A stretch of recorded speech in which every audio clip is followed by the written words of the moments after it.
যেটা আনপ্রেসিডেন্টেড একটা মামলায় 111-এর সময় মঈন আহমেদ ফখরুদ্দিন আপনার আমলে চার্জশিট দিয়েছে। পরবর্তীতে আওয়ামী লীগ ক্ষমতা আসার পর নতুন পিপি সাহেব দরখাস্ত দিয়েছে, তার পরিপ্রেক্ষিতে নতুন আইন নিয়োগ করেছে। কাকে নিয়োগ করেছে? আব্দুল কার আকান, যিনি যার চাকরি চলে গেছিল বিএনপি ক্ষমতার সময়।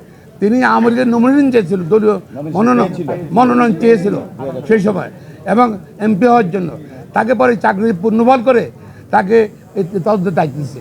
এখানে তার রাজনৈতিক প্রতিহিংসাতে প্রতিফলিত হয়েছে। এবং যে উনি যে মুফতি হান্নানকে 100টা সাক্ষী হওয়ার পরে মুফতি হান্নানকে আবার রিমান্ডে নিল। মুফতি হান্নান আগে কিন্তু 164 করেছিল, সেখানে আসামিদের নাম বলেছে, কাদের নাম বলেছে সেগুলো নাই। সাবসিকুয়েন্টলি মুফতি হান্নানকে আব্দুল কাদের আকান্ত আবার রিমান্ডে নিয়ে 100 সাক্ষীর পরে তাকে আবার রিমান্ডে নিয়ে টর্চার করে তাকে 160 করেছে। সেই 160 পরে তারেক রহমান সহ অনেকের নাম আনিয়েছে। পরবর্তীতে মুফতি হান্নান কোর্টে গিয়ে কোর্টে বলছে যে আমার হাত দেখেন, আমার পা দেখেন, সামনে ঘুরিয়ে ফেলছে আমাকে। শুধু আমি তারেক রহমান সাহেবকে চিনিও না, আমি রাজনীতিদেরকে চিনিও না। এবং সেটা প্রপারলি নেওয়া হয়নি, আইন অনুযায়ী নেওয়ার সেটা নেওয়া হয়নি। এছাড়াও আদালত, আমাদের সুপ্রিম কোর্ট, হাইকোর্ট ডিভিশন পর্যবেক্ষণ করতে 50,000 লোক ছিল, একজন সাক্ষীও বলে নাই যে এই ষড়যন্ত্র হচ্ছে সেই ষড়যন্ত্রকে প্রমাণিত করছে।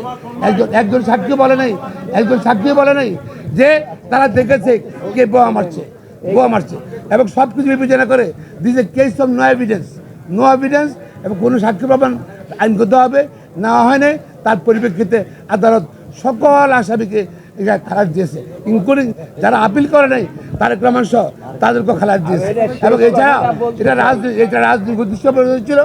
সরকার যেটা বলেছেন আমার সহকর্মীরা, সরকার রাজনৈতিক উদ্দেশ্যে এই মামলাটা নিয়েছিল এবং রাজনৈতিকভাবে এটা বিচার করেছে বলে আজকে আইন কানুন সাক্ষ্য আইন কোনো কিছু ফলো করে নেই। এই জন্য আদালত আমরা ন্যায় বিচার পেয়েছি। সরকারের মূল উদ্দেশ্য ছিল দুইটা, একটা ছিল তো রাজনৈতিক জিয়া পরিবারকে রাজনীতি থেকে বিদায় করে দেওয়া, এবং সেই জন্য আপনারা জানেন যে বেগম খালেদা জিয়ার বিরুদ্ধে মিথ্যা মামলা দিয়ে তাকে মৃত্যুর মুখে ঠেলে দিয়েছিল। এবং পরবর্তীতে এই যে তারেক রহমানের বিরুদ্ধে চার্জশিটের পরে তাকে এই মামলার মধ্যে এনে তাকেও মৃত্যুদণ্ড দিয়ে শেষ করতে চেয়েছিল। অর্থাৎ জিয়া পরিবারকে রাজনীতি থেকে চিরবিদায়ের জন্য ছিল। এই সরকার ছিল প্রতিশোধ পরায়ণ এবং তারা এটাকে ব্যবহার করেছে অস্ত্র। এই যে 21শে আগস্ট গ্রেনেড হামলাটাকে তারা অস্ত্র হিসাবে ব্যবহার করে জিয়া পরিবারকে ধ্বংস করার তাদের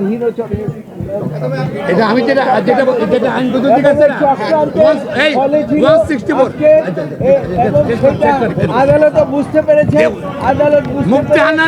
দ্বিতীয় 164 স্বীকারোক্তি সেটা কোনো আইনগতভাবে গ্রহণ করা হয়নি। এই কারণে এবং সাক্ষ্য প্রমাণে একজন সাক্ষীও আসামিদেরকে তার দেখে নাই না। কোন গ্রাউন্ডে আপনার দেওয়া হয়েছে?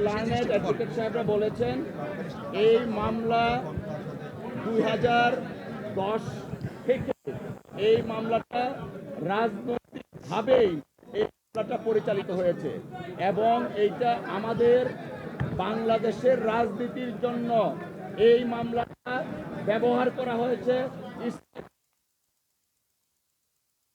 Mister Tarique Rahman and BNP, because Sheikh Hasina ওয়াজের যখন 161 দেন সেইখানেও তারেক রহমান সাহেবের নাম ছিল না।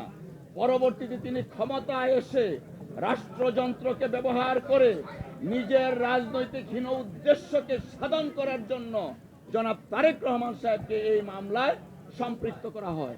It's a political revenge, it's a political vendetta and it's a political sabotage.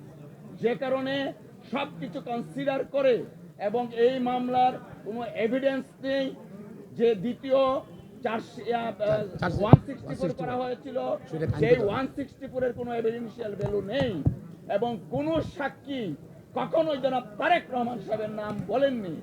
সব কিছু নিয়ে মহামান্য আদালত জনাব তারেক রহমান সাহেব সহ অন্যান্য সকল আসামিদেরকে বেকসুর খালাস করেছে।